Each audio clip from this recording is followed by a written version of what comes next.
Igor Sikorsky.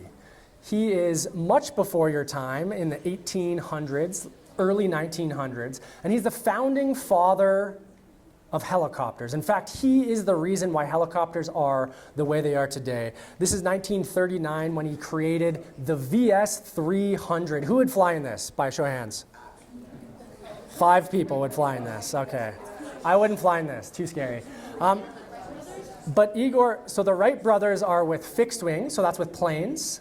Igor is with helicopters. So the problem at this time was technology. In 1909, Igor started this journey, and he wanted to get something to lift off vertically. That's up and down. But the problem was it couldn't be controlled.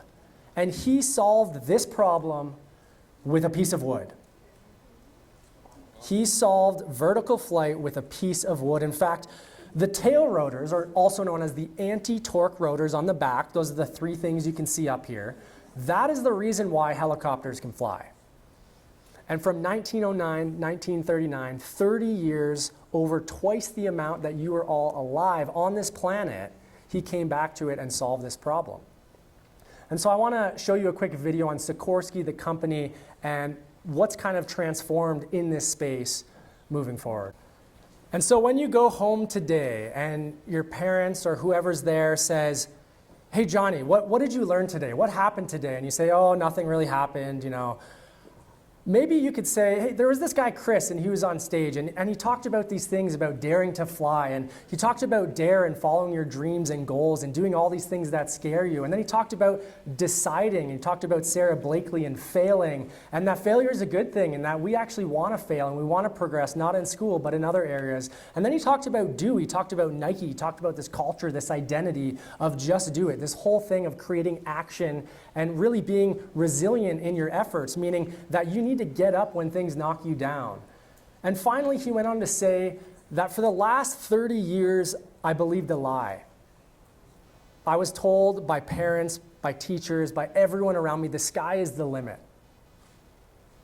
The sky is the limit. And that means if I work hard, if I do good, if I do everything in my power, I can only be as successful as the sky. The truth is the sky isn't the limit. The only limits are the ones that you put on yourself. And so before you leave this room today, before you walk out that back door and do the ropes course, I want you to think of something, one thing, one area where you can create movement in. What's one thing for the next 7 days that you can focus on that you want to change?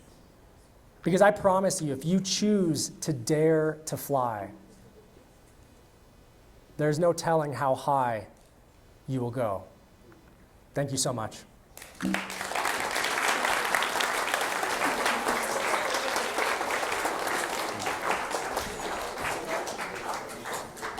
was perfect. Thank you. Let's go. Let's go.